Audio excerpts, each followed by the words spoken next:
Bonsoir. Bonsoir. On va parler d'un mythe en fait de l'internet ce soir. C'est que le web en fait c'est un endroit sûr où il n'y a pas de raison de s'inquiéter. Sur le web, tout ce qui s'y passe est légal, protégé. Le navigateur, il fait tout pour tout est vrai sur le web. Voilà, le navigateur, il fait tout son possible pour protéger l'utilisateur. Donc en vrai, quand vous saisissez vos codes de carte bancaire, il peut rien se passer quoi. Genre, c'est dans un champ pour ou un champ password, on voit pas ce qu'on écrit. Ça remplace par des étoiles quoi. Donc vous êtes serein. Les navigateurs, voilà, ils nous protègent, ils sont là pour ça. On risque globalement rien. Pourquoi il faudrait globalement s'inquiéter quoi. Genre, faut arrêter de psychoter un peu là. Les failles XSS, c'est un truc de vieux quoi. C'est un truc de fou quoi. Non mais je vous dis, moi, de toute façon, mon site à moi, il risque pas grand-chose parce que moi, il est statique. Voilà, il n'y a pas de back-end. C'est juste un site avec du JavaScript, de l'HTML, du CSS. Il n'y a pas de base de données. Qu'est-ce que vous avez à me parler de sécurité? Et puis, franchement, j'ai si peu d'utilisateurs, quoi. L'argument de fou, quoi. J'ai si peu d'utilisateurs, ça sert à rien de s'intéresser à la sécurité. Et puis bon, il y a l'HTTPS, donc c'est bon. Il y a le cadenas en haut, on est bon. C'est ce qu'ils disent à la télé, un site avec un cadenas, on est sécurisé, quoi. Puis bon, merde, voilà, si on peut plus rien faire, c'est la merde, quoi. Genre, alors, comment vaincre les réacts de l'antisécurité du web? On a tous été à un moment de notre vie, on l'est tous encore aujourd'hui. Vous avez probablement développé des sites web qui sont aujourd'hui des passoires de sécurité. L'objectif de ce talk ce soir, c'est d'apprendre des fondamentaux de sécurité web et essayer de repartir avec du concret que vous allez pouvoir emmener chez vous. Et vous allez essayer de sécuriser le web dont vous êtes l'auteur ou l'autrice. Ok? Ça, le petit plan pour ce soir. Qu'est-ce que j'ai là? On parle globalement pas trop des attaques des sites web. Hein. Genre, vous entendez plutôt les hackers qui hackent des Windows et des trucs comme ça, mais vous entendez pas trop des attaques du web. Peut-être c'est de la honte. Je sais pas. J'ai du mal à... Parce que c'est galère de trouver des attaques de sites web. Pourquoi on a cette fausse impression de sécurité dans le web? C'est bizarre, hein. C'est-à-dire que vraiment, il y a des gens, ils mettent leur code de carte bancaire en ligne et ils utilisent leur carte, le code qui change jamais, quoi. Genre, eh ben, pourquoi on a l'impression qu'on est sécure, quoi? C'est peut-être la honte, mais à un moment, faut qu'on en parle. C'est-à-dire que le fait que on a une fausse impression de sécurité dans le web, c'est un vrai problème. C'est-à-dire que aujourd'hui, l'application la plus utilisée par les gens sur leur ordinateur, c'est leur navigateur. C'est 90% du temps, c'est le navigateur. Historiquement, il y a des applications propriétaires où on éditait des Word, des Excel. Maintenant, ça passe tout en ligne. Ok? Donc vraiment, l'outil majeur sur l'ordinateur, c'est le navigateur. Pas encore sur le mobile, il y a encore une énorme présence des apps sur l'espace mobile, mais dans le desktop, c'est énormément le navigateur qui est utilisé. Regardez vos parents, regardez votre famille, ce qu'ils utilisent sur leur ordinateur, c'est le navigateur. Voilà, c'était ma question, je me suis spoilé. Maintenant, vous avez la réponse, vous l'avez? Le mec qui est bien calé sur ces slides. Hein. Petit exemple, alors, on peut trouver quand même des exemples de gens qui se sont fait hacker, des petits, hein, des trucs pas grands, qui se sont fait hacker. Et je veux vous faire comprendre qu'on entend parler de, genre, une grande entreprise française, il y a eu, dans les hacks récents, je crois, il y a eu Société Générale qui se sont fait hacker, ouais, voilà, il y a des grandes entreprises, on entend ça. Mais en fait, ce qui intéresse souvent aussi les hackers, c'est l'individu. Parce qu'à une notion d'échelle, si on arrive à hacker tous les utilisateurs d'un site très utilisé, il y a peut-être plus d'argent à se faire que de s'attaquer directement au site. Donc là, on va parler des attaques à destination des utilisateurs. Et on va apprendre des techniques pour protéger les utilisateurs. C'est pour ça que ce talk s'appelle la sécurité pas du web, mais sécurisons nos utilisateurs. On va apprendre à sécuriser les utilisateurs dans leur navigation. Petit exemple, est-ce qu'il y a des gens qui sont nés après les années 2000 et qui ont joué sur PC à Fortnite? Eh ben, c'est votre moment. C'est-à-dire que Fortnite, c'est le jeu des gamins, parce que moi je suis vieux maintenant. Je suis si vieux, quoi. Fortnite, c'est un jeu qui a été développé par l'Epic Game Store, qui a probablement des jeux en ligne qui a eu la courbe de croissance la plus importante et qui a un nombre de gens qui ont essayé le jeu qui est affreux. Voilà. Et il a une énorme popularité. Et il y a tout un système de monnaie à l'intérieur de ce jeu. Où voilà, les gens ils mettent leur carte bancaire, ils achètent de la monnaie virtuelle dans ce jeu-là, qui leur permettent d'acheter des cosmétiques. Je ne veux pas vous expliquer tout ça. Mais dans l'idée, il y a de la tunasse. Et du coup, les hackers, qu'est-ce qu'ils se disent? il y a moyen d'aller chercher de la tunasse. Donc il y a des gens qui ont trouvé des failles dans une page web de l'Epic Game Store. Donc là, c'est une vidéo YouTube d'un mec qui explique comment il a réussi à hacker des gens. Donc il envoie des petits liens sur des messageries de je sais pas c'est quoi. Il envoie, tiens, tu devrais cliquer là-dessus. Le gamin, il clique. Donc ça, c'est le compte de la victime. Il reçoit cette notif. S'il clique dessus, il va cliquer sur la notif. Il est envoyé sur un site. Et en fait, le hacker, lui, il va recevoir ce token-là. Et avec ce token, il peut le récupérer. Voilà, il récupère cette partie de token. Bon, je vous montre pas tout. Et en fait, il le passe à l'appli de l'Epic Game Store et il est authentifié à la place de l'utilisateur. Donc voilà, il est sur le compte de la victime, juste avec une page web, hein. Et il a réussi à hacker le compte. Donc là, il peut aller dans le store, acheter des trucs, s'envoyer des choses. Ça, c'est un vrai hack récent. Et vous en trouvez à l'appel sur YouTube des hacks comme ça. Et voilà, le gars a les numéros de carte bancaire. C'est la fête du slip, hein. Que faire? que faire? C'est la crise de ouf. J'aime bien cette image. Et s'il y a un truc à retenir de ce soir, c'est cette image. Essayez de faire une image mentale. Prenez comme ça, là. C'est qu'un navigateur, c'est un coffre-fort avec la porte ouverte. OK? Le navigateur met tout à disposition pour sécuriser les utilisateurs. De base, la porte est grande ouverte. OK? Donc, c'est tout le truc de départ. Je vous ai dit, on a cette fausse impression de sécurité, on est dans un coffre-fort, on se dit, on risque pas grand-chose. Oui, mais si la porte est ouverte, c'est la fête, quoi. Donc, il va falloir apprendre à fermer cette porte, à fermer les capacités des attaquants, à pouvoir pénétrer dans le navigateur et récupérer les informations de l'utilisateur. C'est pas quelque chose d'aisé à faire. Les navigateurs, c'est des programmes assez complexes. Il y a une fondation au monde qui développe un navigateur open source, qui est la fondation Mozilla, qui développe Firefox. Et ils se sont dit, c'est quand même assez dramatique que aujourd'hui, on a mis plein d'outils pour fermer ce coffre-fort, mais personne ne s'en sert. Comment on va faire pour essayer d'accompagner les gens à s'en servir? Et pas que c'est des trucs, c'est pas que Firefox, hein, c'est des trucs de la spec, donc c'est valable sur Chrome, Safari, enfin voilà, plein de navigateurs. Voilà, comment vous allez pouvoir, en tant que développeur, fermer cette porte de coffre-fort? Un merci tout particulier à April King, qui a développé 90% de l'outil que je vais vous montrer ce soir. C'est-à-dire que c'est cette personne qui a passé des soirées et des soirées à développer cet outil pour la fondation Mozilla. Elle a ensuite travaillé chez Twitter et aujourd'hui je ne sais pas trop où elle est, mais elle a un blog où elle parle de sécurité web. C'est extrêmement intéressant. Si le sujet de la sécurité vous intéresse et plus particulièrement dans le monde du web, son blog est hyper intéressant. Et si on prenait un site au hasard pour faire un test, pour faire un petit test de sécu? Moi je suis joueur, les gens ne me connaissent pas, il y a quelques personnes dans la salle qui me connaissent, je suis un gros joueur. Vous connaissez ce site? Qui connaît l'Agence nationale de la sécurité des systèmes d'information? Et si on essayait de voir si le coffre il est ouvert ou plein? Alors, pour ça, je vais utiliser mon terminal, je vais utiliser l'outil qu'a créé la fondation Mozilla pour auditer plein de règles de sécurité du site web. OK? Et cet outil va nous donner une note de F à A+, en fonction de la qualité du respect des règles. Et voilà, un A+, va être extrêmement fermé, le coffre. Un F, c'est grand ouvert. Ça va être le moment de vérité. Je ne prends pas les paris. Ah, vous voyez toutes mes tentatives avant. Ah, attendez. Ah, mais après, on va faire celui-là. Et si vous voulez, on fera d'autres. Voilà. C'est voilà. Qui arrive à lire cette lettre-là? Celle-là, là. Celle-là, là. C'est notre agence nationale, hein. C'est genre le truc... ça fait mal, hein. Ça fait mal. Donc en gros, c'est un rapport, je le génère là dans ma console, mais si vous allez sur le site de Mozilla Observatory, vous avez un outil, vous pouvez le mettre votre URL de votre site perso, il vous fait un scan et il vous fait cet audit. N'y allez pas tout de suite, je vais vous expliquer ce qui se passe quand on fait l'audit et comment on analyse les résultats. Est-ce que vous voulez qu'on teste des sites? Moi, je suis chaud, moi. Ah, LionJS, non mais le problème, c'est que le live coding, c'est la sécurisation du LionJS. Tu vas voir qu'il est B+, tu vas te dire « Oh merde, c'est pas drôle ». Et si on allait chercher des sites que vous utilisez dans votre quotidien?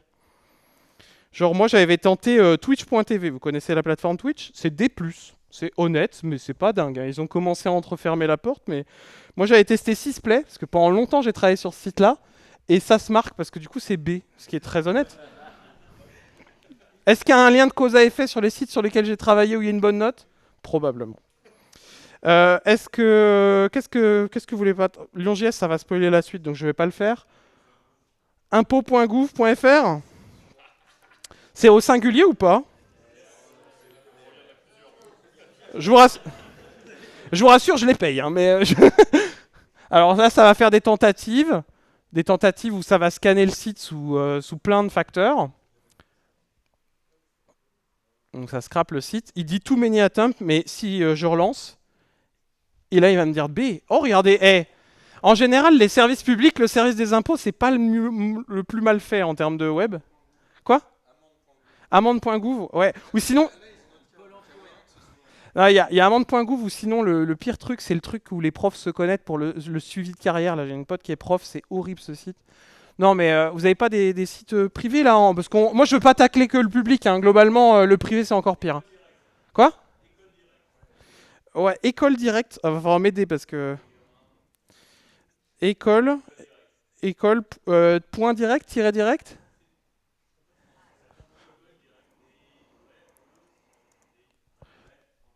Point .com.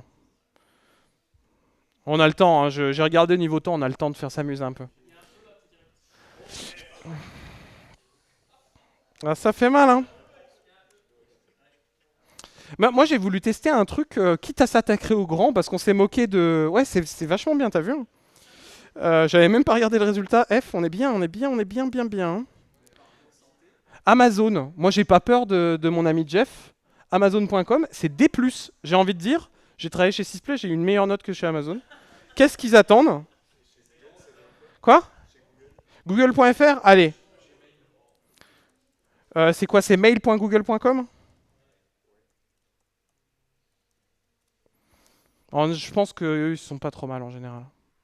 Ah, voilà. Ils ont pas tout, hein. Ils perdent quelques points, mais ils ont quand même quelques trucs. Ok? Donc l'outil, vous comprenez, c'est un outil qui scrape le site et qui va faire plein de checks et qui va donner une note. Euh, Globalement, il faut s'imaginer dans votre tête que la porte du coffre-fort est plus ou moins fermée en fonction si vous êtes noté A ou si vous êtes noté F. Ok? Ok. Bon, de jouer avec l'ANSI, Amazon, j'ai un peu peur de me faire taper. C'est enregistré, je suis filmé, mais en vrai, c'est quand même assez fou que l'agence nationale qui est censée être fer de lance de la protection des utilisateurs français sur Internet ait à la pire note. Sachez que j'ai fait passer un mail, il y avait nous contacter, j'ai tenté et j'ai jamais eu de réponse, mais c'est quand même assez dommage, quoi. On a bien ri, mais le constat il est dramatique, hein. C'est-à-dire que les sites où c'est noté F, ne mettez pas vos noms, prénoms, adresses, voilà, c'est globalement c'est horrible quoi si vous faites ça. Et c'est pas le cas de, c'est on va dire la distribution de la sécurisation des sites. Donc ça c'est sur le site de Mozilla Observatory, hein. C'est pas sur le runner que j'ai en local. Là j'ai installé Mozilla Observatory sur ma machine. Les scans se font depuis ma machine. Et si vous allez sur observatory.mozilla.com ou un truc comme ça, vous avez des statistiques et vous voyez la répartition des notes de tous les scans publics qui ont été faits. Globalement, il y a quelques très bons élèves, il y a un vide, et il y a énormément de mauvais élèves. Et il y a un ventre mou de gens, ce qui est un peu dommage. Alors, oui, vous avez des sites où il ne se passe pas grand-chose. L'utilisateur, il ne saisit pas beaucoup d'informations, où il ne se passe pas grand-chose. Donc, aller sur du A+, c'est pas forcément nécessaire. Mais si vous commencez à faire du traitement de carte bancaire, du paiement en ligne, et que vous n'êtes pas vers du A+, ou au moins du B, vous mettez sérieusement les utilisateurs de votre site en danger. Il faut dire que c'est des failles très connues, et il y a des choses à faire. Des hackers, ils ne vont pas trop galérer à vous hacker. Non. On va essayer de changer ça. C'est pour ça que je voulais pas faire la note de Lyon.js, c'est que quand j'ai eu l'idée de ce talk, je me suis dit, je travaillais avec plein de personnes, dont des personnes ici dans la salle, sur la refonte graphique du site de Lyon.js. Pendant des années, on s'est fait bâcher parce que le site était très moche. On l'a refait l'année dernière et à un moment, je me suis dit, ben, tiens, je vais améliorer la sécurité, je vais le faire passer A+, même. Je me suis dit, tiens, ça serait intéressant à partager. Parce que autant la première fois où je l'ai fait, j'ai un peu galéré. Les fois d'après où j'ai travaillé sur des sites et que j'ai amélioré, ben, c'était plus clair parce que je connaissais les règles. En fait, je sais interpréter le rapport. Et ce qui est le plus compliqué, c'est interpréter le rapport. Donc le but de ce soir, c'est de vous montrer le rapport, de voir comment l'interpréter et comment pallier les erreurs. Si on le scanne au début du moment où j'ai commencé à développer, on avait une note de D. C'est-à-dire que sans rien faire, le site avec le framework qui avait été choisi pour Lyon.js, c'était Next.js, hébergé chez Vercel, qui est sponsor de Lyon.js. On avait une note de D, ce qui est supérieur à l'ANSI, déjà. Je me permets de le répéter. Mais voilà, c'est pas dingue non plus, on est dans les mauvais élèves. Bon, en plus, Lyon.js, on ne traite pas les données de carte bancaire, mais bon, c'est un site où je peux faire du code au fur et à mesure et vous montrer. On a un rapport qui est généré sur le site et c'est un fichier HTML que vous pouvez consulter qui est relativement compliqué à lire. Essayons de comprendre l'état des lieux. Le site Lyon.js, il est déjà en HTTPS. C'est pour ça que j'ai la note de F. Mais le site de l'ANSI aussi, il est en HTTPS. Pourquoi il est noté F alors qu'il est en HTTPS? Ben, moi, en fait, mon serveur, il renvoie un header qui est nommé le header HSTS. Je vous intéresse à aller regarder ce header. C'est un header de sécurité qui indique la prochaine fois que tu viens sur ce site, en fait, nous, le HTTP, ça sert à rien. Tout le domaine lyonjs.org, c'est tout en HTTPS. Donc, ça permet d'indiquer au navigateur que globalement, ce domaine se régule en HTTPS. Globalement, mon serveur, il fait aussi, si on tente de se connecter en HTTP, il redirige vers l'HTTPS. Et donc les deux trucs que vous voyez là, l'ANSI ne le font pas. Donc globalement, si vous allez sur le site de l'ANSI en HTTP, vous restez en HTTP, ce qui est dommage. Et les cores sont respectés. Je n'ai pas de gilet pare-balles, je n'ai pas 2 heures, donc on va pas parler des cores ce soir. L'HTTPS, c'est pas un sujet hyper clair et je n'ai pas la place d'un Lyon.js qui parle du Mozilla Observatory pour vous expliquer ce que c'est que l'HTTPS. Il se trouve que Grégory Paul, qui travaillait, je crois, il travaille plus, mais il travaille peut-être encore, chez MAPI, a fait une conférence à Devox il y a quelques années. HTTPS n'aura plus de secret pour vous. Je trouve que c'est un back to basic de HTTPS. Qu'est-ce que c'est en fait? Si vous vous demandez c'est quoi ce S en plus, c'est une très bonne conférence, 45 minutes où il explique SSL, chiffrement, clé. Voilà. C'est un peu dense, accrochez-vous, mais ça devrait bien se passer. Donc, j'ai déjà la note de D parce que l'hébergeur sur lequel le site de lyonjs.org est fait déjà pas mal de comportements qui poussent l'utilisateur à avoir une connexion en HTTPS. C'est comme ça que je gagne des points. Si vous allez regarder dans le rapport, vous voyez que j'ai des 0 et des plus simples parce que je dis déjà plus 5, j'ai le HSTS, donc le header qui dit que globalement tous les échanges à la suite vont se faire en HTTPS. Ces points-là me permettent de passer du 0 absolu qui est F à D. Ok? Jusque-là, on est bon? On passe à la suite. Bon, ok, on est déjà bon sur certains points, mais il n'y a pas de quoi être fier non plus, quoi. Il y a des choses à faire. Maintenant, la technique, ça va être d'analyser... attendez, hop. Je ne sais plus ce que je raconte. Ah oui. Le but, ça va être d'analyser le rapport. Et ce qui est vachement cool, c'est la partie en haut à droite du rapport. Est-ce que vous la voyez, la partie en haut à droite, il y a écrit « Recommandations ». À chaque moment que vous faites un scan de votre site, il va vous dire, globalement, si tu as 1 heure à consacrer, fais ça. Ok? Vous n'êtes pas obligé de vous intéresser aux détails ici, mais par rapport à votre note et là où vous en êtes d'un point de vue sécurité, la next step, c'est ça là-bas. Ok? Il vous explique que moi, sur ton site, ça serait quand même cool que tu renvoies le header XFrameOption et Frame Ancestor dans Content Security Policy. Ça va protéger ton site d'être clickjacké. Moi, je ne sais pas ce que c'est.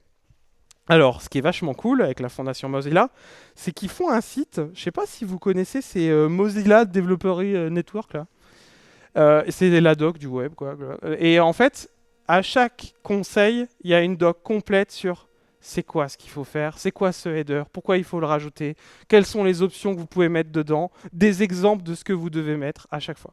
Donc là, en gros, il me dit, ça serait bien que tu renvoies le header HTTP à chaque requête de l'utilisateur qui contient Content Security Policy, Frame Ancestor, soit known, soit self, soit une URL, et Xframe Option avec deny, same origin et deny. Donc en gros, ce header, il va empêcher les gens de mettre votre site dans une iframe. Vous allez me dire, mais pourquoi c'est une faille de sécurité de mettre un site dans une iframe? Ben, imaginons que je sois un attaquant et je mets votre site dans une iframe et puis j'envoie une URL à des gens et je fais croire que je suis le vrai site. Ben, ça ressemble vachement parce que c'est votre site. Sauf que par-dessus votre site, il y a du JavaScript à moi qui s'exécute, qui va en plus contrôler l'iframe et aller récupérer des infos dans l'iframe. Et donc ça, c'est pas forcément un comportement. Vous pouvez avoir des pages iframables, mais si tout votre site est iframable, c'est souvent une compromission d'un point de vue sécurité. Donc vous avez des options, vous pouvez dire deny, vous empêchez le navigateur de mettre dans une iframe. Vous pouvez mettre same origin, vous autorisez si les gens sont dans le même domaine que vous. Par exemple, exemple.lyonjs.org, il aurait le droit d'iframer lyonjs.org. Je suis clair sur cet exemple.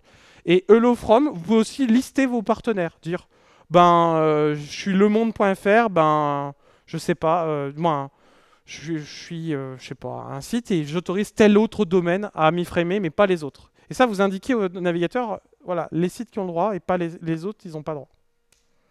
Bon, des démos valent mieux que des mots. C'est le moment. C'est le moment de faire ça. Alors, Xframe Option, pour ça, j'ai on va pas regarder l'entièreté du code. Il faut vous dire que j'ai dans mon projet Next, il y a une configuration qui me permet de set des headers HTTP. Vous travaillez sur n'importe quel autre projet, vous travaillez sur un site web, à un moment, vous avez un serveur qui sert votre site web. Ok, vous avez un serveur Nginx, vous avez un serveur HTTPD, vous utilisez un service cloud qui vous héberge et qui vous distribue votre site, vous avez la possibilité de définir des headers HTTP à un moment. Il se trouve que là, c'est à éditer dans un magnifique fichier JavaScript. On est au Lyon.js, ça serait dommage de s'en priver. Là, vous voyez, je set un header qui s'appelle xExample, mais si je fais c'était quoi? Xframe option.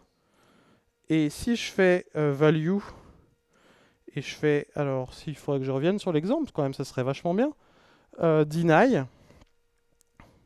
ça devrait être mieux, ok? Et si je fais un petit, hop,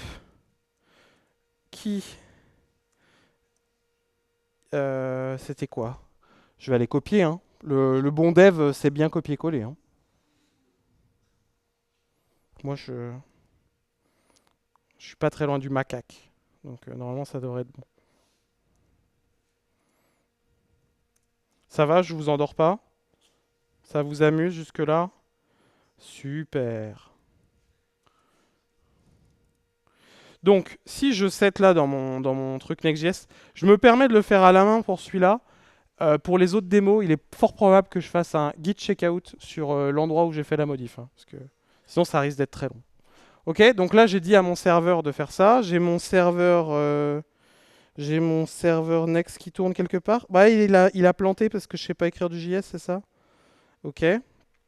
Et donc, sur ma démo, si vous allez voir sur le site, là, ici, et qu'on va voir dans le réseau. Attendez, ça mouline. Alors, il a dû démarrer. Ouais, c'est bon. Donc, si on regarde... il faut que je mette tout. C'est très petit, hein, les DevTools. Hein. Waouh, waouh, waouh. Est-ce que c'est bon pour vous, là?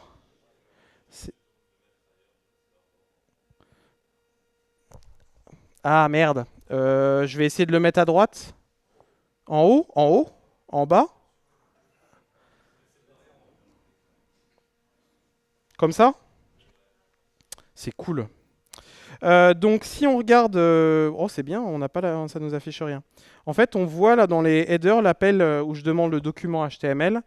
On voit que j'ai mon header ton security policy frame ancestor none qui est remonté, et j'ai bien mon xframe option qui est remonté maintenant. Donc je sais, je suis développeur expert Next.js, je sais mettre un header HTTP dans un serveur Next.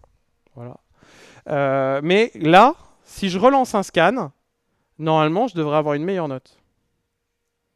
Alors, j'ai pas grand-chose là. Et ben, je gagne. Waouh, je gagne. Mais je crois que j'ai zappé un truc. Je crois que j'ai pété ma démo. Ah ouais. Il y a un truc. Le premier truc qui m'a dit. C'est ça. J'ai zappé. J'ai fait la deuxième. J'ai fait l'étape 2 avant de faire l'étape 1. Mais ça change pas grand-chose pour vous. L'idée, c'est qu'on a vu une des règles. Une des règles, c'est xFrame option. Votre site doit pas être iframeable. Le premier truc qu'il a trouvé sur mon site, c'est que il m'a dit ton site, il fait déjà un super boulot. Il est en HTTPS et il invite les gens à n'utiliser que de l'HTTPS. Maintenant que tu n'autorises que les connexions HTTPS, ça serait bien que tu mettes le flag secure sur tes cookies pour éviter leur transmission en HTTP. D'autant plus que tu pourrais les mettre en HTTP only. Et comme ça, ta session de ton utilisateur ne pourrait pas être récupérée par du JavaScript. On va pas aller regarder la doc, je vais essayer de vous l'expliquer. Ok, on revient sur le site Lyon.js. Vous connaissez peut-être une DevTool qui s'appelle Stockage, et vous voyez un cookie ici, originalement appelé mon cookie, et qui contient ma valeur de cookie. Gros cookie très utile. Si vous ne savez pas ce qu'est un cookie, vous inquiétez pas. Après cette démo, je vous passerai une ressource hyper intéressante pour apprendre ce que c'est qu'un cookie. Ce cookie, il est envoyé entre le serveur et le client, entre le client et le serveur à chaque requête. Et ça peut vous servir à mettre des informations sur l'utilisateur, sur sa session, sur ses préférences. Enfin, ça permet de conserver un fichier dans les échanges sur le web. Le problème, c'est que les cookies de base, c'est que si je fais document.cookie, ouais, après être expert Next.js, je suis expert JavaScript, parce que maintenant j'utilise document.cookie, et bien vous voyez qu'il écrit myCookie égale myCookieValue. C'est-à-dire que mon cookie, nativement, il est accessible au SOAP JavaScript. Ça peut être pratique. Vous avez peut-être vous-même posé des cookies dans votre JavaScript. Ça peut être nécessaire. Si vous mettez en cookie le token de carte bancaire de vos clients et qu'il est accessible en JavaScript, ben, n'importe qui va pouvoir être capable de le capter, quoi. N'importe qui, il faut qu'on voit qui, mais vous allez voir. Dans l'idée, un cookie, par défaut, vous pouvez essayer de le mettre en HTTP only. Donc non, c'est pas mémoire, c'est stockage, Antoine. En fait, vous voyez pas mal de colonnes là dans la DevTool de cookies. Ah, c'est bien. Merci. Ah, un bon layout comme on les aime. Donc, il y a plein d'informations sur les cookies. Vous pouvez voir qu'il est HTTP only. Il peut être secure. Secure, à votre avis, ça fait quoi? Ouais, ça veut dire que le cookie ne se transfère que si la connexion se fait en HTTPS. Si quelqu'un vient sur votre domaine et vient en HTTP, le cookie ne sera pas transféré.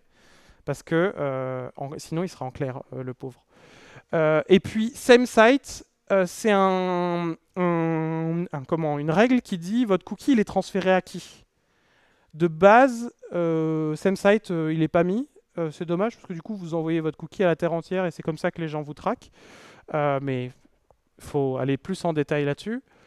Globalement, ce qu'on va essayer de faire pour la sécurité, c'est de dire que le cookie il est en HTTP only, il n'est pas accessible au JavaScript, il est uniquement secure et il n'autorise que le site courant à y accéder. Des démos valent mieux que des mots. L'important, c'est d'essayer de le faire. Alors, on va essayer de faire ça. Donc, j'ai un middleware Next, c'est un truc qui intercepte toutes les requêtes qui sont faites à mon serveur Next.js. Et je fais un res.cookie.set de myCookie pour myCookieValue avec des options. Sachez que je peux faire un petit HTTP only true, secure true, et same site. Et donc là, je peux faire strict. Same site, strict. Hop. Strict. OK. Et donc si je fais ça, que je recharge mon site, et que je vais dans Cookie, Vous voyez que mon cookie est HTTP, et voilà, ça s'est fait en live et en direct. Et si je fais document.cookie, ouh, c'est sympa ça, je connaissais pas. Cookie égale, non, chaîne vide. Donc un cookie HTTP only, il n'est pas accessible au JavaScript. C'est cool, hein? Je suis perdu. Je suis là. Ok. C'était cool, hein? En faisant ça, j'allais déjà en D. C'est ce que je vous montrais. Il y a une autre règle qui est proposée par le Mozilla Observatory, c'est de préfixer vos cookies. En fait, le navigateur, si votre clé de cookie, elle commence par underscore underscore secure ou underscore underscore host, c'est genre un mec qui a tellement pas confiance en son pantalon qu'il met une ceinture et des bretelles, quoi. C'est-à-dire que un cookie qui commence par secure, il pourra jamais s'écrire autrement que sur une connexion HTTPS. Un cookie qui est préfixé par host, il va se transférer sur les connexions sécurisées et sur un domaine spécifié et pas sur les autres. C'est vraiment une manière d'indiquer au navigateur, attention, ce cookie, il est précieux. Je ne vous fais pas la démo là, parce qu'en localhost, c'est un peu merdique, parce que du coup, le domaine localhost, ça marche pas nickel Chrome, quoi. Mais dans les vrais, en prod, si vous travaillez sur un service bancaire, c'est plutôt bien de faire ce genre de choses. J'ai un copain, il s'appelle Hubert, il est de Lille, et il a fait une conférence il y a quelques années, il a fait le tour de la France avec cette conférence qui s'appelle Retour aux sources, les cookies HTTP. Si pour vous un cookie c'est encore un gâteau avec des pépites de chocolat, cette conférence vidéo est faite pour vous. Donc après le X-Frame Option, la règle suivante, et je regarde l'heure hein, parce que c'est déjà 20h20, on va voir si j'accélère un peu. Il nous dit, ça serait bien que tu mettes le header XContentType Option que tu l'envoies à ton navigateur, qui va lui dire d'arrêter d'essayer de détecter le type de contenu des fichiers qu'il télécharge. Ça va protéger tes utilisateurs des attaques où on va essayer de faire exécuter du code JavaScript. De base, et ça c'est historique, le navigateur, quand on lui demande de télécharger un fichier, il va essayer de deviner c'est quoi le type, en fonction de l'extension et du contenu et des entêtes du fichier. Ok ? Si je lui fais télécharger un toto.css, il va se dire, je pense que c'est du CSS. Si on lui fait télécharger un truc en CSS mais qui a des entêtes d'un fichier JS, il va peut-être se dire, c'est peut-être un fichier JavaScript, je vais l'exécuter. Bam, vous avez perdu. Donc, ça, c'est un vieux comportement du web. Et pour éviter de faire un break-in change dans les comportements de navigateur, ils ont introduit ce header qui dit non, non, non, non, non, non, non. C'est que le type de retourné que tu dois faire confiance qu'au type retourné. Donc en gros, on envoie un meme type, un content type en header qui dit le fichier que tu télécharges, c'est du plain text, c'est du content HTML, c'est du application JavaScript. Vous avez peut-être déjà vu ces content types, bah, ça sert à ça. C'est de dire, attention, mon fichier, il sert à ça. Ça vous va, je ne me rajoute pas dans le fichier next, si vous me croyez. Si je mets ce header-là, je gagne bien 5 points. Salut, on va gagner du temps. Donc c'est une attaque qu'on qualifie de meme sniffing. Parce qu'on parle souvent de meme type. Vous avez peut-être déjà vu cet acronyme à 4 lettres. Meme sniffing, très, très, très utilisé dans le web parce que beaucoup de gens oublient d'activer ce header. Et déjà, en faisant ça, on est B-. C'est pas B. C'est pas B+, c'est B-. Mais c'est des années-lumière de l'ANSI, quoi. Voilà. On passe à la suite. Est-ce que ça vous arrive dans les sites sur lesquels vous travaillez, vous téléchargez des scripts du CSS depuis un CDN? Genre un petit jQuery, un petit Bootstrap, un petit truc comme ça. Genre ça, quoi. Un script de tracking, un Google Analytics, voilà, vous avez peut-être déjà fait ça. Est-ce que la protection qu'apporte HTTPS, donc vous avez rajouté le téléchargement d'une ressource externe sur votre site en HTTPS, est-ce que la protection qu'apporte HTTPS est suffisante? Est-ce une question rhétorique? Oui.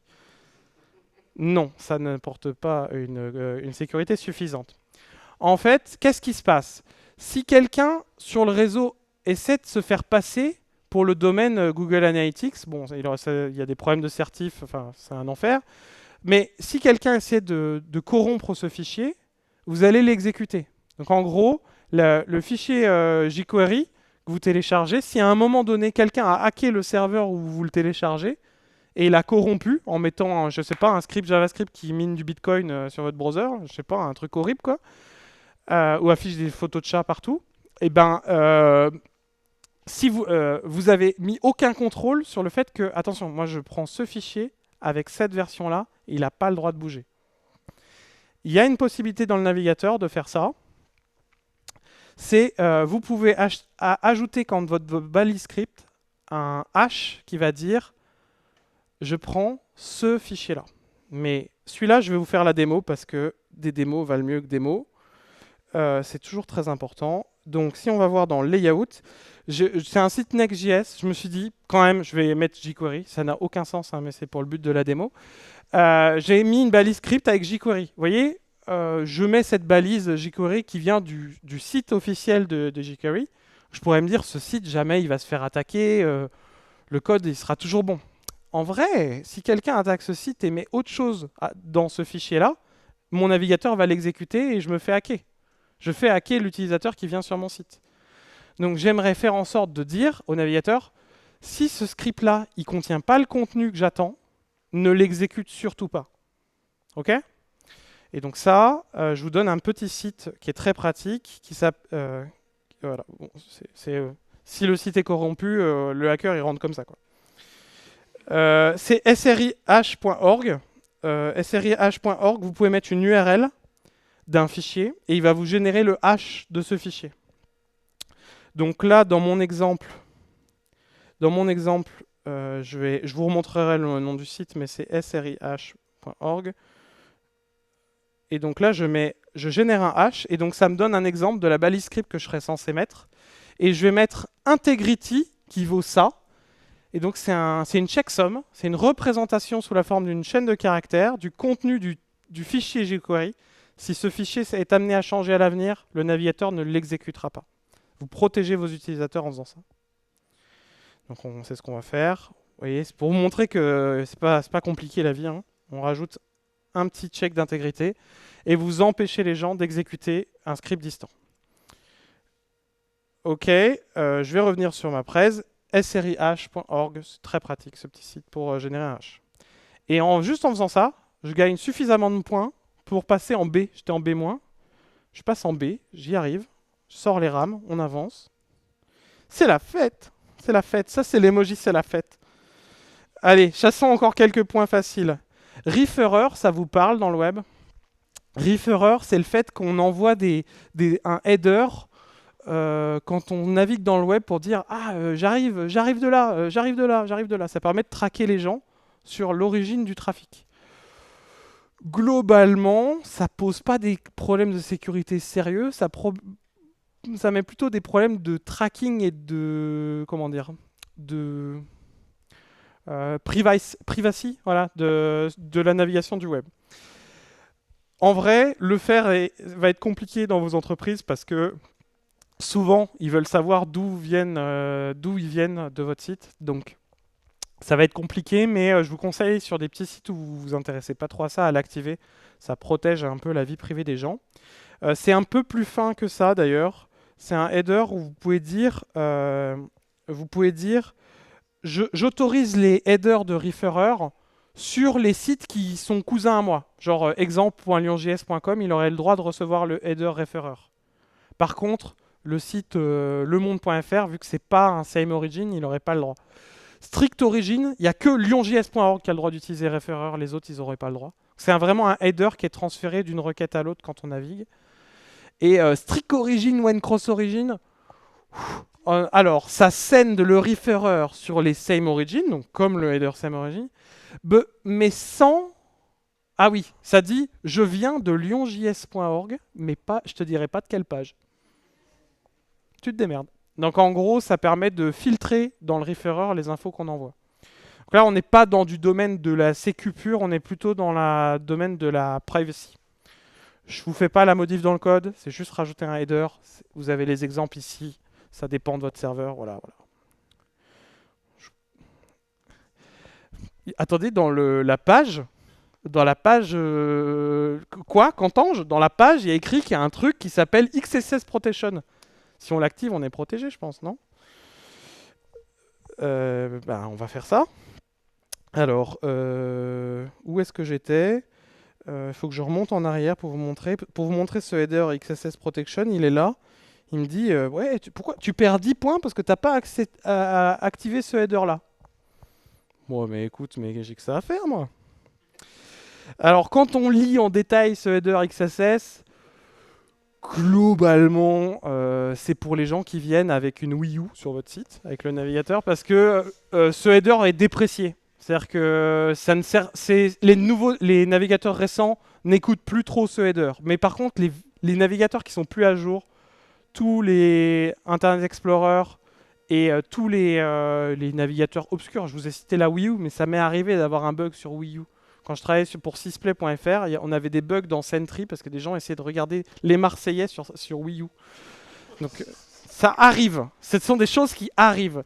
Vous pouvez mettre ce header XXSS Protection, qui était un header qui activait quelques features des navigateurs anciens pour bloquer certains comportements XSS. Globalement, mettez-le, comme ça protège les gens qui viennent avec une bouse, mais dans les faits, ça ne devrait pas servir à grand monde. Et en faisant ça, donc ça c'est la fête, et ça, c'est roulement de tambour. B+. On n'a jamais été aussi proche de réussir. Il me reste un gros point, c'est celui-là. Et celui-là, accrochez-vous, on s'étire, on fait la position de yoga qui vous... je ne sais plus comment elle s'appelle celle-là, de l'homme qui s'étire.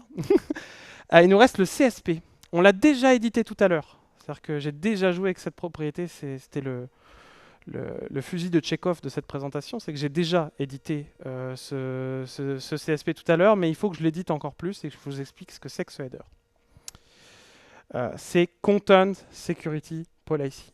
Je trouve que le nom, pour une fois dans le web, ils ont pris un nom qui a du sens. Ça va vous permettre de définir des règles de sécurité sur le contenu. Il faut le lire à l'envers, c'est de l'anglais. Cherchez pas, ils n'ont aucun sens là-bas. C'est régler des règles de sécurité sur le contenu de votre site. Imaginez un attaquant qui tente d'afficher des images sur votre site, mais vous ne voudriez pas qu'elle s'affiche. Genre cette photo-là. Elle n'a jamais apparu. Elle est juste dans votre esprit. Elle n'existe plus. CSP, c'est limiter les capacités du navigateur, limiter les capacités d'action. C'est vraiment, c'est des verrous. C'est pas un verrou, c'est une multitude de verrous. En gros, c'est un header où vous allez pouvoir associer des directives, plein de directives les unes à la suite des autres, qui vont contraindre le navigateur dans le téléchargement des ressources. Vous allez pouvoir dire le CSS, il est sur tel domaine, et uniquement là. Si tu te mets à télécharger et exécuter du CSS d'ailleurs, c'est pas possible, bloque-le. Plein de directives. On n'aura pas le temps ce soir de toutes les éditer et toutes les voir parce que c'est un domaine très pointu. C'est assez compliqué d'éditer une règle de CSP à la main. Les gens de Mozilla, ils ont fait un add-on qui s'appelle Laboratory Content Security Policy, CSP Toolkit, qui vous aide à générer le header de CSP par rapport à votre site. C'est pas parfait, mais ça vous aide un peu. Sachez qu'il y a c'est vraiment un verrou, donc si vous l'activez, il se peut que vous cassiez votre site parce que vous empêchez le navigateur d'exécuter du JavaScript qui, je sais pas, affiche votre site par exemple. Sachez qu'il y a un mode report only qui va juste cracher dans la console. Cette règle de CSP n'est pas respectée. Donc ça va vous aider en tant que développeur et développeuse à corriger votre CSP rule pour que ça marche. Vous avez aussi une report URI. Et ça, vous pouvez la garder en prod. C'est un truc qui va vous envoyer des erreurs de CSP en prod avec des requêtes GET. Il faut avoir un serveur qui écoute, mais vous pouvez récupérer en prod vos erreurs de CSP.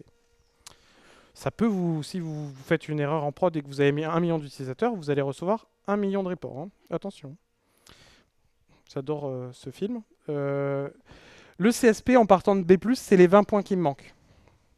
C'est vraiment le truc qui manque au site lionjs.com.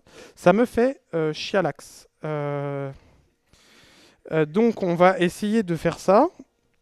Alors, il y a énormément de code à écrire. Genre, il y a 10 lignes, ce qui est 9 lignes de plus que ce que j'ai envie de coder ce soir. Donc on va aller directement au tag où j'ai fait ça. Il faut que je stache ce que j'ai fait. Allez. 2 lignes. J'ai déjà consommé 2 lignes. C'est terrible. C'est terrible ce qui nous arrive. Donc, pour vous montrer, dans mon middleware, attendez, je suis pas sur le bon tag? Ah si. Pour vous montrer le header de CSP, vous voyez comme il est long, c'est-à-dire à peu près comme un jour sans pain. Un header CSP, Content Security Policy, sa clé c'est Content Security Policy, et vous allez mettre les directives. Chacune des directives va être globalement séparée. Vous pouvez les séparer par des points-virgules. Je pense qu'il y en a certaines qui ne marchent pas parce que je n'ai pas séparé par des points-virgules. Et il est intéressant d'aller dans la spec et de regarder chacune des directives ce qu'elle fait. Je vais vous montrer quelques exemples. Image SRC, donc je vais essayer de contraindre que les images qui sont téléchargées sur le site lionjs.org, elles ont droit d'être hostées sur le domaine self, donc sur lionjs.org, mais également venir de cette URL-là, image ctf asset.net, de secure.meetupstatic, donc c'est la plateforme Meetup, et c'est tout. Si à un moment sur le site, une image essaie de s'afficher et vient d'un domaine extérieur à ça, elle ne se téléchargera pas. Donc c'est comme ça que la photo odieuse de moi en vacances s'afficherait pas si j'avais mis ce header correctement. Vous avez aussi la même chose avec script src. Vous pouvez dire self. Vous pouvez dire aussi code.jquery, le fameux truc que j'ai mis en balise script. Et là, vous autorisez les fichiers JavaScript à être téléchargés du domaine courant et puis d'un domaine spécifié. Je vois un truc là qui me rassure pas trop. J'ai dû mettre unsafe inline. Parce que si vous connaissez suffisamment Next.js, il insère des scripts, des balises scripts dans le navigateur, dans l'HTML rendu. Il y a une balise script avec du JavaScript directement écrit dedans. Ça ne télécharge pas une ressource distante. Donc là, je suis obligé de dire unsafe inline. Écoute, pour celui-là, c'est pas grave, quoi. Style SRC, donc ouais, je peux dire default style SRC self unsafe inline. Bon, globalement, le CSS, il peut être téléchargé du domaine ou il est directement dans le DOM. Frame ancestor, c'est le truc qu'on a vu tout à l'heure. Manifest, enfin, form action. Vous pouvez même aussi définir les formulaires. Alors je sais que les formulaires, on les envoie plus trop en HTTP GET. On fait les fous, on récupère en JS le formulaire, puis après on fait du XHR, on croit qu'on est des malades. Historiquement, les formulaires, ça faisait une requête GET ou POST en fonction. Vous pouvez blinder et dire que les formulaires sur votre site, ça s'envoie que sur votre domaine et pas sur un voisin. Ça va bloquer les attaquants qui peuvent essayer d'insérer des formulaires pour récupérer de la donnée. Souvent, les gens qui insèrent des scripts sur votre site, à cause de tiers corrompus comme jQuery, ils vont essayer de mettre des formulaires invisibles derrière les boutons que vous cliquez pour envoyer de la donnée. En bloquant Form Action, vous bloquez l'envoi des formulaires que à votre domaine, donc les données ne peuvent pas sortir. J'ai dit plein de choses là, mais en vrai, je crois que dans ma tête, c'était clair. Unsafe inline, ça fait un peu peur. On va essayer de voir ce que ça fait. Alors, si je refais un scan, hein, bien sûr. Pourquoi j'utilise des scripts inline? Ouais, j'ai B+. Il me dit, c'est bien, ta CSP, elle est presque bien, mais elle contient des unsafe inline. Donc, en gros, il y a des scripts. Il y a des scripts JavaScript qui t'autorisent à exécuter du JavaScript qui est présent dans ton DOM là. Alors, si on regarde Next, il me génère une balise script et il télécharge des choses à distance, mais vous voyez, il y a des balises script ici. Donc j'autorise une petite balise script et je dis ça peut jamais être corrompu, ça sera toujours un script qui est bien. Et bien en vrai, c'est une fausse confiance parce que si vous avez une extension navigateur ou un truc qui modifie ce script, il est corrompu. Il y a énormément d'attaques aujourd'hui qui ont lieu dans les extensions navigateurs. Bon, les stores d'extensions navigateurs ont été beaucoup repensés, mais il y a des extensions qui modifient votre DOM et qui font des comportements un peu frauduleux. Notamment toutes les extensions navigateurs qui vous promettent du cashback et de l'argent. Globalement, ils vont éditer ardemment le JavaScript de votre site pour essayer de récupérer de la donnée sur vous.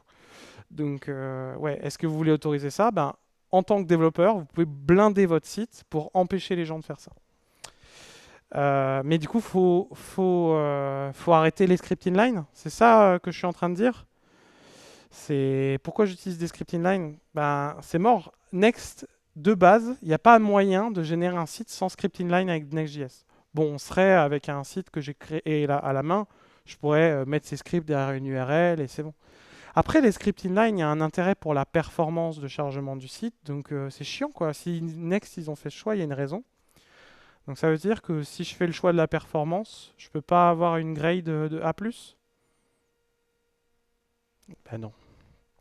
En fait, il y a moyen. Il faut utiliser des nonces. Et le mot français pour nonce, c'est détrompeur. Eh ben ouais, vous pouvez vous coucher moins bête. L'idée, ça va être de rajouter un header HTTP à chacune des requêtes sur votre site qui dit le détrompeur, le truc qui permet d'identifier les menteurs, ça va être la chaîne de caractères Antoine Caron.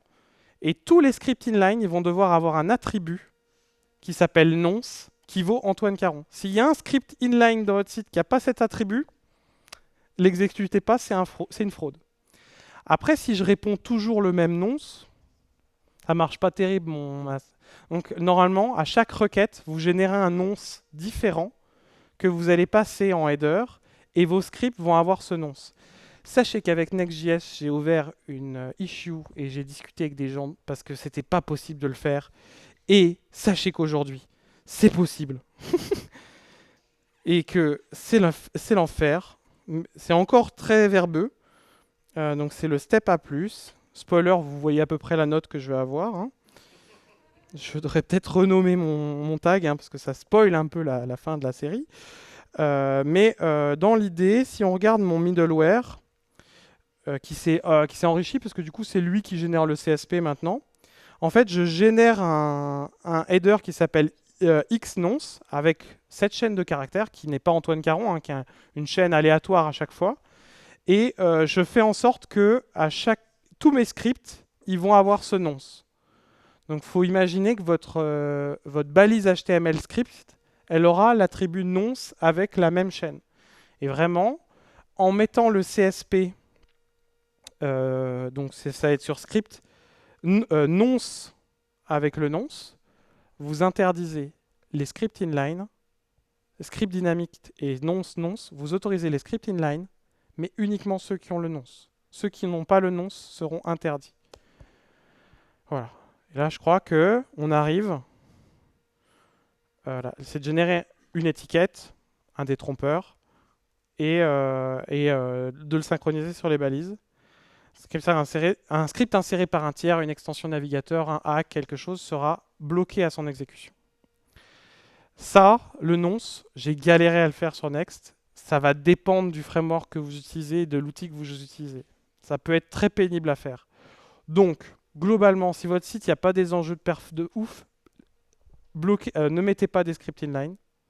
Si votre site a des enjeux de perf de ouf, vous voulez vraiment avoir des bonnes perfs de chargement, mettez des scripts inline, mais essayez de mettre du nonce pour empêcher que des gens insèrent des scripts dans votre site. Et badoums. Voilà.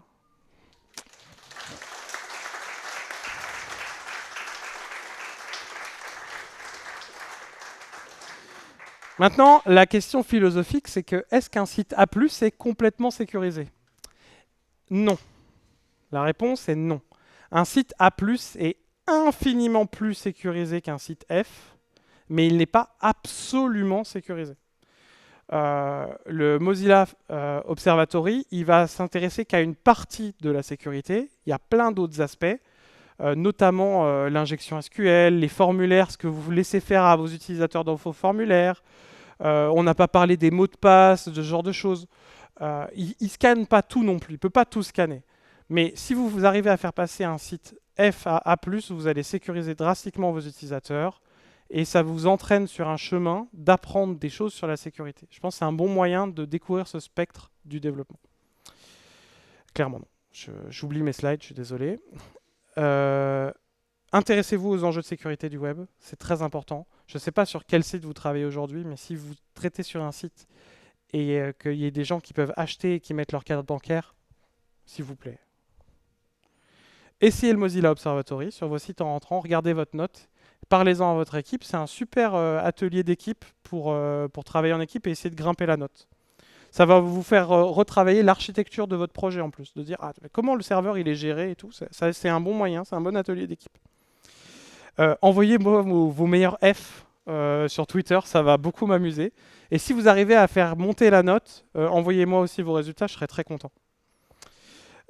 Sachez que j'ai eu un aperçu d'un truc, c'est que le Mozilla Observatory V2 arrive le 25 janvier prochain, c'est-à-dire dans quasiment demain, quoi. Mozilla Observatory, ils ont développé cet outil qui est très bien, il est toujours valable, mais ils rajoutent plein de règles et ils le mettent en prod dans quelques jours. Donc d'ici le 25 janvier, il y aura de nouvelles règles. C'est vachement cool cet outil. Vous pouvez vous servir de la version navigateur sur le site. Par contre, il y a des latences. C'est-à-dire que chaque check, vous êtes obligé d'attendre 30 secondes. Moi, ce que j'ai fait, c'est que c'est Mozilla, tout ce qu'ils font, c'est open source. Sur GitHub, j'ai trouvé moyen d'installer Mozilla Observatory sur ma machine. Il y a des images Docker, des trucs, c'est possible d'installer. Et si vous voulez faire ça, n'hésitez pas à me pinguer sur Twitter ou sur le Slack de Lyon.js. Je pourrais vous expliquer les murs que je me suis pris pour éviter que vous les preniez. Je m'appelle Antoine Caron. Je suis développeur, enseignant, engineering manager à Scaleway. Globalement, je tiens un blog, j'ai un compte Twitter et je suis co-organisateur du meet-up où vous êtes venus ce soir. Là, je dois avoir un lien vers mon site. Merci à vous.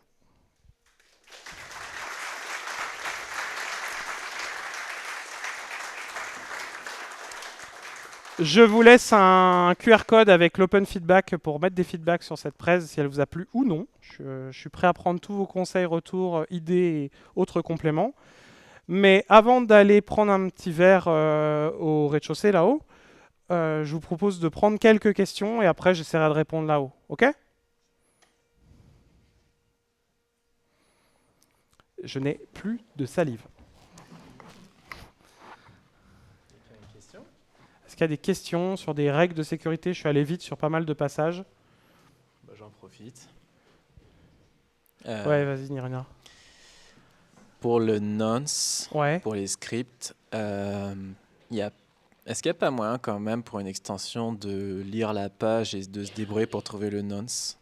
Une extension, elle a des permissions sur ton navigateur qui sont indéniables. Là, on va vraiment parler de gens qui vont essayer de s'insérer au milieu ou qui vont, par des scripts, essayer de mettre des balises. Tu vois, par exemple, Google Analytics, il fait ça. Tu mets un script et lui, il crée une balise script. Du coup, tu vas empêcher ce genre de comportement si tu mets un nonce. Mais oui, ça ne te protège pas entièrement. Le nonce, c'est un détrompeur. Mais il y a des gens qui vont essayer d'analyser. Et si ton nonce, c'est toujours le même... en gros, le nonce, il est pété si quelqu'un a déjà les droits d'exécution sur ton site. Tu vois. C'est déjà perdu, en fait. Il va faire directement à l'attaque. Il ne va pas s'attaquer au nonce, quoi. Il va essayer d'accéder à d'autres choses. Il y a une autre question.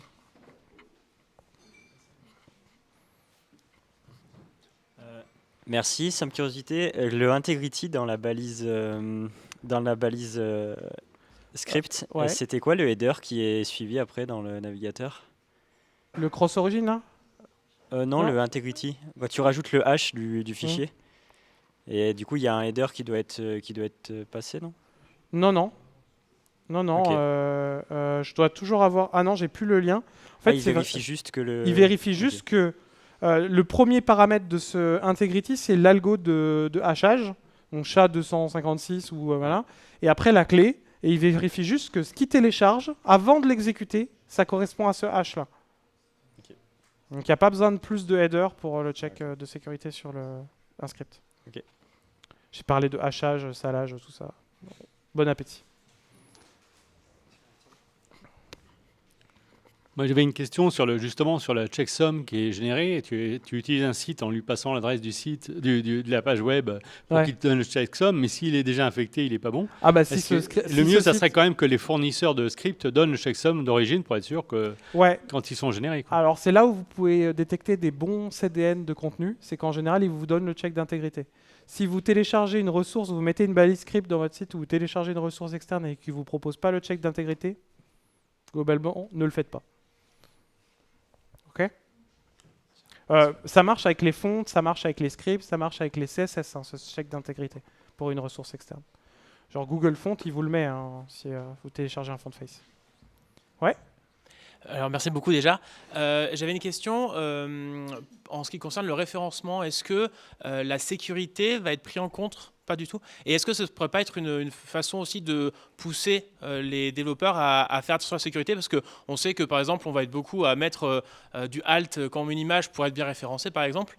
Et peut-être que si on référençait mieux les sites qui étaient A+, peut-être que ça pousserait les développeurs à avoir des sites en A+. C'est vrai que c'est un sujet important qui pourrait... c'est une manière, on a vu sur l'accessibilité, de mettre que les contraintes de sémantique s'approchent des contraintes d'accessibilité et de SEO. Ça a fait que les gens s'intéressent un peu plus à la sémantique.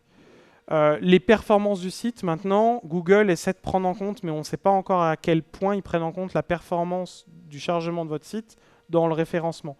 Si des moteurs de recherche prenaient en compte la sécurité sur les sites, ou donnaient... je crois qu'il y avait des moteurs de recherche qui faisaient ça, qui vous donnaient la note... Il y a peut-être une extension, du Mozilla Observatory qui vous donne la note du site quand vous êtes avant de cliquer. Ça peut être des trucs assez sympas. Mais le meilleur moyen, c'est de montrer cet outil, propager, expliquer comment il marche. C'est ce que j'ai essayé de faire. Parce qu'en fait, c'est quand même des règles où là, je vous explique. Quand on est face au rapport du Mozilla Observatory, qu'on n'a pas les explications, la première fois, on tousse un peu quand même. Donc, je pense que ce chemin de la sécurité du web, il va être encore long, quoi. Ouais. Et je vais prendre la dernière question, comme ça après on va se désaltérer. Oui, mais le premier exemple que tu as pris, il y avait un lien raccourci. Et en fait, c'est déjà un gros point de sécurité. C'est-à-dire qu'en fait, on ne sait pas où on va aller et qu'il faudrait déjà que ça soit traduit avant ou un truc comme ça. Alors oui, dans l'exemple de hack de Fortnite, le gamin il recevait un lien bit.ly. Et du coup, dans le lien bit.ly, il ne sait pas exactement où il va. Après, une URL, il n'y a rien de plus facile à fausser, quoi. Je rajoute un O à la poste. Est-ce que tu vas le voir? Non. Donc il y a aussi des gens qui font des pièges sur les noms de domaine pas trop loin. Bon, il y a des autorités qui surveillent ça, mais elles ne sont pas très efficaces, donc ça ne vous protège pas entièrement. Donc oui, il faut regarder là où vous cliquez. Mais la sécurité, si sur le site sur lequel est exposé ce lien, il y a des checks, normalement ça devrait bien se passer. Je prends la dernière question là-haut, si ça te va. Je suis désolé, parce que je vais vous demander pour toutes les personnes qui ont une chaise qui se plie, d'essayer de la plier et de la mettre contre ce mur pour qu'on puisse la ranger. Et on se donne rendez-vous en haut pour l'apéro. Je vous remercie toutes et tous d'être venus au Lyon JS ce soir.